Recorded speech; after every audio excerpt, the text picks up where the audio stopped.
جو رب پتھروں سے پانی نکال سکتا ہے وہی تمہارے لیے وسیلے بنا سکتا ہے، وہی تمہاری مصیبتیں دور کر سکتا ہے، کیونکہ وہ ہر شے پر قادر ہے، وہی ہر چیز کا نگہبان ہے۔ جن کا بھروسہ اللہ ہو ان کی منزل کامیابی ہے۔ امید کبھی نہ چھوڑنا، کل کا دن آج سے بہتر ہوگا۔ ہر رکاوٹ میں کوئی نہ کوئی بہتری چھپی ہوتی ہے، یہ بات اللہ ہی بہتر جانتا ہے۔ اللہ سے انسان کا قریب ترین رشتہ آنسو کا ہے۔ جس وقت بھی اللہ کو پکاروں تو ایسا لگتا ہے اللہ صرف میرا ہے۔ نماز چہرے کا نور ہے اور قرآن دل کا سکون ہے۔ انسان کا دل توڑنے والا شخص اللہ کی تلاش نہیں کر سکتا۔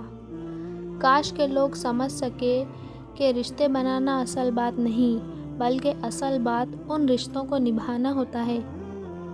اور اللہ پر بھروسہ رکھو جو بہترین کارساز ہے۔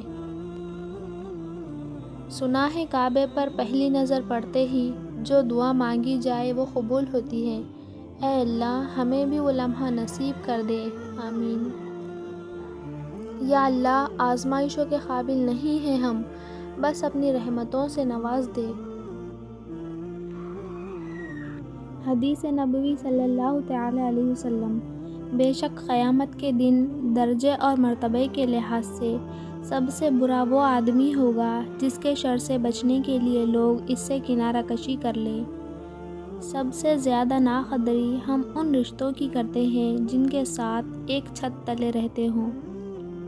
قصہ مختصر، اس نے کہا وہ صبح توبہ کرے گا، وہ سو گیا مگر اس کی صبح نہ ہوئی۔ مقدر بھی بدلتا ہے اور حالات بھی، وہ رب غم کا موسم ہمیشہ نہیں رہنے دیتا۔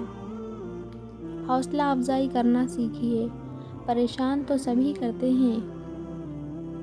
اپنے غموں اور پریشانیوں کو سینے میں دفن کر دو، اگر انہیں چہرے پر سجاؤ گے تو کمزور ہو جاؤ گے۔